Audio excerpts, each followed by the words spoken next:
Et on est ok. Assalamu alaikum les frères et sœurs, j'espère que vous allez bien. On se retrouve aujourd'hui pour une petite vidéo qui parle d'un sujet alors super important. Moi ce sujet je l'ai... Enfin c'est quelque chose, j'étais vraiment matrixé par ça pendant longtemps. C'était les signes de la fin des temps.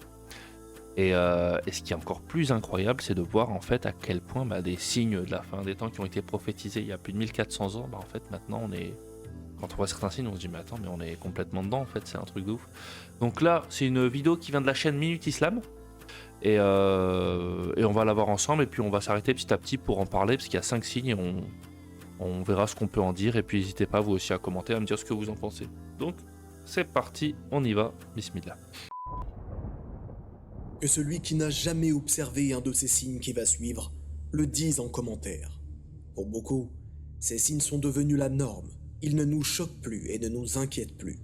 Pourtant, ils sont bel et bien annonciateurs des grands signes de la fin des temps. Voici donc 5 signes qui, peut-être à tes yeux, font partie d'un quotidien normal. 5 signes devenus banals. Le rapprochement des marchés, d'accord. Si pour toi acheter un produit et le recevoir en moins de 24 heures n'a rien de surprenant, sache qu'en réalité il s'agit là d'une situation prophétisée il y a plus de 1400 ans. Subhanallah. Les market stores sont omniprésents dans notre quotidien, et les sites internet marchands internationaux inondent nos smartphones, PC et télé connectés. Tous les produits, tous les prix, toutes les variétés, toutes les provenances sans jamais bouger de son salon. Oui, des marchés tellement proches qu'ils se retrouvent dans nos propres foyers. D'après Abu Huraira radiyallahu anhu, Radiallahu anhu. le prophète sallallahu alayhi wa sallam a dit « L'heure ne viendra pas jusqu'à ce que les marchés se rapprochent. » Subhanallah, je m'arrête là pour le premier signe. C'est quand même impressionnant. C'est-à-dire que ça a été prophétisé il y a quand même 1400 ans. C'est ça des fois aussi que les gens comprennent pas. Et quand j'en parle avec des personnes qui ne croient pas forcément en Dieu, je leur dis, mais vous vous rendez pas compte, le prophète Mohammed sallallahu alayhi wa sallam était illettré. Il ne savait pas lire, il ne savait pas écrire. Et on a ce prophète qui prédit toutes ces choses, qui parlait de la manière dont il parlait quand il avait la révélation du Coran, parce que le Coran c'était quelque chose de magnifique à entendre, en arabe c'est magnifique. Mais je veux dire, de prédire des choses comme ça, c'est pas possible. Enfin, c'est forcément qu'il y a quelque chose de l'ordre du divin, que cette personne-là, que le prophète Mohammed sallallahu alayhi wa sallam, il est guidé. On peut pas prophétiser des choses comme ça. Je veux dire, de dire que les marchés se rapprochent, aujourd'hui, ça choque personne. Les enfants qui grandissent là, bah voilà, les téléphones, les tablettes, ils ont l'habitude, les ordis, t'as un téléphone, tu commandes ton truc, tu le reçois demain, après-demain, dans 3 4 jours. C'est évident aujourd'hui, nos jours, mais je veux dire, faut se mettre... il y a ne serait-ce que 30 ans, c'était pas 30 ans, c'était pas possible. Tu faisais pas ça, t'avais pas toutes ces technologies-là. Donc en un très court laps de temps, la technologie, elle a énormément évolué, énormément évolué. On a fait vraiment un bond en avant. Mais ça fait peur parce qu'on se dit que, en fait, peut-être on se rapproche et on est, en l'occurrence là, avec ce signe, dans un signe de la fin des temps. C'est euh, c'est effrayant, sincèrement, c'est effrayant. Des marchés qui déstabilisent l'économie mondiale et sont la cause de milliers de pertes d'emplois. Comment est-il donc aujourd'hui possible de nier cette réalité? Passer le salam. Pour commencer, faisons preuve de sagesse en remettant les choses à leur place. Le salut, le salam, est extrêmement important en islam. D'ailleurs, Abu Huraira rapporte que le prophète sallallahu alayhi wa sallam a dit « Vous ne rentrerez au paradis que lorsque vous serez croyant, mais vous ne serez croyant que lorsque vous vous aimerez. Vous indiquerai-je une chose qui, si vous la mettez en pratique, vous vous aimerez? Propagez le salut entre vous, propagez le salam. » Mais soyons honnêtes, l'immense majorité d'entre nous ne se passe le salam que seulement s'ils se connaissent. Pour beaucoup, si une personne les salue et qu'ils ne la connaissent pas, c'est que cette personne est étrange ou qu'elle leur veut du Allah, mal. c'est vrai, hein, là, Certains même répondront en « On certains se cas. connaît ?» Que sommes-nous devenus? D'après Ibn Mas'ud radiyallahu anhu, le prophète Muhammad sallallahu alayhi wa sallam a dit « Parmi les signes de l'heure, il est qu'un homme en salue un autre, en ne le saluant que parce qu'il le connaît. » Le hadith rapporté par le prophète Mohammed sallallahu alayhi wa sallam, où on dit salam alaikum aux gens qu'on connaît, c'est vrai. Pas pour la plupart. Heureusement, pour la plupart, pas tout le monde, mais un collègue à toi, j'allais dire rebeu, mais sans que ça soit vulgaire, hein, attention, excuse-moi, mais tu le croises, tu vas pas, tu sais, Si tu le connais pas, tu vas pas dire salam alaikum, tu vas passer, voilà. Mais si tu le vois, si tu le connais, oui, salam alaikum, tu vas dire bonjour. Mais il y a vraiment ce truc-là. Et c'est dingue parce que faudrait qu'on change là-dessus, c'est vrai, wallah, faudrait qu'on change là-dessus. Enfin, ce sourire, cette envie d'aller vers les autres. Pas forcément de lui casser la tête, de lui raconter ta vie, mais salam alaikum, alaikum salam, un sourire, voilà, Halas.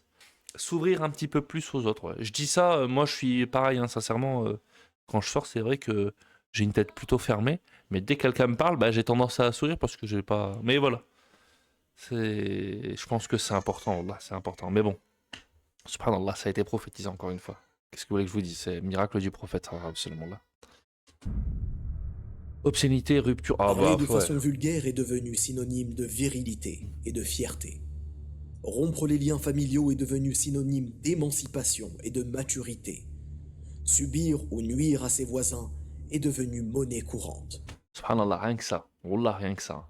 Euh, c'est vrai, on a toujours des personnes, on a toujours des personnes qui viennent et qui vont agir avec une attitude un petit peu violente, un petit peu que ça soit dans la parole, que ça soit dans l'attitude physique.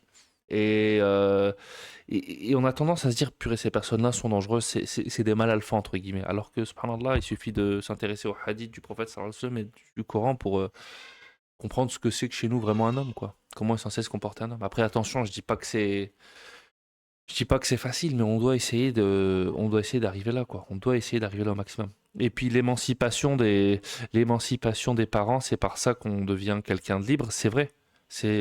On a souvent des contenus, ne serait-ce que les dessins animés Disney que vous regardez. Enfin, moi je regarde plus parce que je boycotte ces trucs-là et je vous invite à faire de même. Mais quand on était jeune, en général, le héros va toujours aller à l'encontre des ordres de ses parents ou de la figure qui va faire office de figure maternelle ou paternelle ou de il va toujours aller à l'encontre. Ne fais pas ça. Si je vais le faire. Et puis voilà, il va suivre son chemin. Il y a toujours ce sentiment de défier l'autorité. Subhanallah. Combien de musiques de rap comportant des insultes sont chantées par cœur par des enfants de 6 ans? Combien de familles sont en crise face à des enfants qui coupent toute relation et discussion? Combien de plaintes, de faits divers et d'insultes sont causées par des conflits entre voisins? Qu'Allah nous en préserve. L'ensemble Là. de ces éléments est une réalité amère à notre époque. Et il y a peu de temps, ces choses n'étaient pas aussi ancrées dans l'habitude des gens. Abdullah ibn Amr, radiyallahu anhu, rapporte que le messager d'Allah, sallallahu alayhi wa sallam, a dit: l'heure ne viendra pas jusqu'à ce qu'apparaisse la turpitude, l'obscénité, la rupture des liens de parenté et le mauvais voisinage. Là, bah, c'est super important. Oui, super important parce que après voilà, hein, c'est des choses que vous savez, mais comme je vous ai dit, ça fait toujours du bien de revoir ce genre de choses. Mais l'obscénité, bon, j'ai même pas besoin de développer. Hein, l'obscénité, il suffit de TikTok, Instagram, dehors. Il me semble que je crois que c'est un hadith du prophète sallallahu alayhi wa sallam où il est dit que les femmes, ils seront, pas pour stigmatiser les femmes, attention, hein, je veux dire, c'est blâmable autant du côté des femmes que des hommes, hein. Mais je veux dire, j'ai repensé à ce hadith, et que les femmes seraient vêtues, mais c'est comme si elles ne l'étaient pas. Et subhanallah, c'est vrai que bah, quand tu regardes certaines femmes qui vont sortir avec des leggings ou des vêtements, c'est tellement serré que ça en devient gênant, quoi. C'est comme si elles étaient nues, quoi. Et c'est exactement, presque mot pour mot, le hadith. Mais je veux dire que ça soit l'obscénité dehors, la manière de parler, les insultes à haute voix en faisant même plus attention qu'il y a des personnes âgées ou ton père ou ton frère qui marche, ou tu cries, tu gueules comme ça, tu as l'impression que t'es un mal alpha, ou même les filles maintenant s'y mettent, hein, même les filles s'y mettent, et de plus en plus jeunes, c'est vraiment. Après, wallah, du fond de mon cœur, je donne pas de leçons, hein. Je donne pas de leçons. J'ai été jeune aussi, j'ai fait des. Voilà, je donne pas de leçons. Mais c'est vraiment, voilà, c'est Allah dit qu'on est la meilleure des communautés dans le Coran parce qu'on s'enjoint le bon comportement et on s'interdit le blâmable. C'est-à-dire que je vais pas vous dire que là, je suis là pour qu'on s'enjoigne le bon comportement. Inch'Allah, entre nous, dans les commentaires, qu'il y ait de la positivité. Maintenant, voilà, s'il y a des mauvais comportements, faut faire un effort là-dessus. Faut faire un effort là-dessus, c'est important. Là, faut avoir un peu de pudeur. Là, de la hashma, c'est important. On en a plus de nos jours. Les gens, que ce soit dans leur manière de s'habiller, de parler, il n'y a plus de pudeur. Là, il n'y a plus de pudeur. C'est quelqu'un de pudique à la fois dans son parler et dans sa manière de s'habiller, c'est rare. Là, quand tu trouves une personne comme ça, c'est un diamant. Là, tellement l'ensemble est sale, malheureusement. Mais oui, le mauvais voisinage, pareil. La dernière fois, je tombais sur une vidéo, je savais pas où ça se passait, mais il y avait des appartements, des tours, et puis il y avait des personnes qui jouaient au foot et qui parlaient très fort, et ça insultait en plus, parce qu'il y en a à un moment donné qui lui dit, mais fais attention, il y a des gens qui dorment. Et l'insulter, laisse-moi tranquille avec les gens qui dorment. Subhanallah, wallah, c'est. Qu'Allah nous guide, wallah, qu'Allah nous guide. Moi, je blâme personne, hein, mais vraiment, du fond du cœur, qu'Allah nous guide et qu'Allah nous pardonne et raffermit nos comportements. Tout ceci se déroule sous nos yeux, alors qu'Allah subhanahu wa ta'ala nous invite à entretenir les liens de parenté, de nous détourner de l'obscénité et de cesser toute turpitude. L'indifférence. Nos choix de vie se font de plus en plus au détriment de notre foi et de la préservation de la relation avec nos proches. Nos villes sont emplies de milliers d'habitants, avec parfois des personnes habitant dans le même bâtiment, sans même qu'elles se connaissent.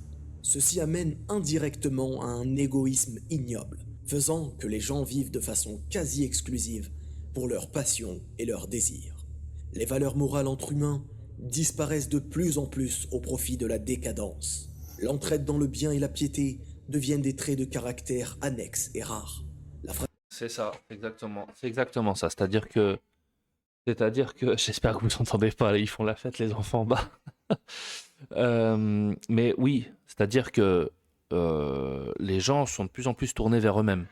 Mais en même temps, j'ai envie de vous dire, c'est aussi le fruit de ce qu'on regarde à la télé. Je veux dire, vous regardez ce qu'on regarde à la télé, ou les films, ou les contenus YouTube, ou TikTok. Tous ces speeches tournés vers toi-même, tu es le meilleur, c'est toi, tu vas y arriver, tu es le meilleur, tu as besoin de personne. Ouais, enfin, ces espèces de discours, ces discours pour pousser au succès, pour pousser à gagner de l'argent, mais c'est surtout imprégné comment dire, d'un égoïsme. Les gens sont tournés vers eux. Moi, ma réussite, les autres, je m'en fiche. Les autres, je dois les écraser. Les autres, c'est des adversaires et je dois les écraser pour ma réussite à moi. Et puis une fois que j'ai réussi, je dois tout à moi. Je dois à moi, je dois pas à Dieu. C'est grâce à moi que j'ai eu ça.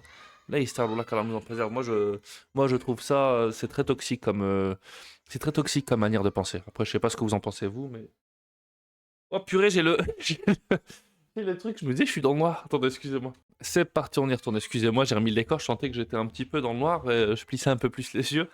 Du Créateur s'amoindrit au fil du temps. Dans sa hadith authentique rapporté par Hudayfa radiyallahu anhu, le prophète sallallahu alayhi wa sallam nous informe qu'un des signes précurseurs de l'heure est le trouble et la sauvagerie. Les compagnons demandèrent alors des détails sur le terme sauvagerie. Il leur répondit, entre autres, « Il y aura entre les gens l'indifférence, ainsi quasi personne ne connaîtra quiconque. » Fake news et mensonges. Oh bah alors là, ouais. Enfin, pas un seul jour ne s'écoule sans que des fausses informations circulent sur l'ensemble de la planète et parviennent aux personnes les plus reculées de ce globe. La désinformation et les fake news sont omniprésentes. Les informations futiles ou importantes sont transmises sans aucune vérification préalable. Tout ceci amène indirectement les populations à s'orienter vers des pensées complotistes, vers la stigmatisation de certaines communautés ou le racisme. Ceci contribue directement à la haine, la rancœur et la peur. Je veux dire, combien de fois vous regardez sur les chaînes poubelles BFM, CNews ou même à la radio, hein, c'est pas mieux. Combien de fois ils véhiculent des fake news, ils sont repris en direct par des intervenants qui ils leur laissent même pas le temps de parler, mais ils leur disent quand même que ce qu'ils disent c'est faux, et puis après, ah bah on s'excuse quand ils s'excusent, parce que faut jamais s'excuser, sinon ça veut dire que t'es faible, attention. Une belle logique de...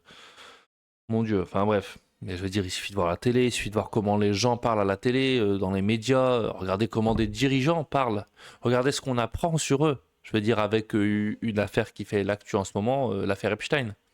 Regardez ce qu'on apprend sur les gens qui nous gouvernent, regardez ce qu'on apprend sur leur mentalité, sur leur état, sur leur santé mentale. Regardez les choses qu'ils font. J'ai pas besoin de rentrer dans les détails, vous avez compris où je veux en venir. C'est gravissime, c'est une ère qui est dingue, qui est vraiment marquée par des mots qui sont incroyables. Donc, un conseil que j'ai à vous donner et à moi-même, en tant que musulman, et pour tous ceux qui nous regardent, hein, toutes les confessions, soyez le changement que vous voulez être dans la société, et soyez le musulman que vous voulez être. Et n'attendez pas, arrêtez de penser ce musulman, devenez-le, petit à petit. Petit à petit, avec des petits redressements dans le comportement, des petits trucs, et tous les jours, ces petits cailloux, tous les jours mis bout à bout, c'est ça qui fait l'édifice à la fin, qui vous fera. Et vous serez fiers de vous, Inch'Allah. Vous serez fiers de vous. Allah le sera encore plus, Inch'Allah, c'est ce que je vous souhaite. Mais voilà, on est dans des temps troubles. C'est pas le moment de rentrer vous aussi dans cette toxicité de se dire bah de toute façon c'est pourri partout, je fais plus rien. Non, faut aller à contre-courant. Un musulman il est fort, que ça soit mentalement, il est fort. Il lutte contre ça et il essaye de propager au maximum ce changement, ce bonheur qu'il aimerait voir autour. Les gens mentent ouvertement afin que ceci leur profite. Les gens relaient des informations dans le but unique de faire du buzz. Certes, Abu Huraira carrément. radhiyallahu anhu rapporte que le prophète sallallahu alayhi wa sallam a dit: il y aura dans la fin des temps des imposteurs menteurs qui vous conteront des récits que ni vous ni vos pères n'avez entendus. Alors, gare à vous et gare à eux, qu'ils ne vous égarent pas et qu'ils ne vous éprouvent guère. Que sont étranges les récits de notre époque. La majorité des gens ne sont plus en capacité de discerner le vrai du faux parmi les informations qui leur parviennent. Et encore plus maintenant, avec l'IA, l'apparition de l'IA. Maintenant, vous avez vu, c'est... Et surtout qu'en plus, il faut savoir un truc, c'est que quand quand on bénéficie d'une technologie, en général, le gouvernement l'avait toujours 50, 60 ans avant. Je veux dire, c'est comme Internet, c'est comme les téléphones portables. Avant que ça devienne mainstream, que tout le monde les ait, ça existait déjà bien avant. Donc, ouais, on peut plus croire personne, ou ça devient très compliqué. Ou comme il l'a dit, les gens vont véhiculer des fausses informations, ne serait-ce que pour faire le buzz, pour faire des vues et pour dire, bah voilà, je m'en fiche de ce que j'ai propagé, à partir du moment où moi, j'y gagne. On en revient encore à cet égoïsme. Donc vraiment, il faut s'affranchir de tout ça, et essayer de s'améliorer, de plaire à Allah. Voilà. Et en faisant ça, normalement, de toute façon, si on essaye de plaire à Allah, c'est forcément on sera un plus à la société. C'est pas possible. On est forcément un plus. On peut pas être quelqu'un qui nuit à la société. C'est sûr et certain. Une des choses les plus choquantes est ceux qui diffusent des dates sur le jour exact de la fin des temps, Ah bah prétendant ouais, que la fin des temps arrivera tel mois, telle année et tel jour.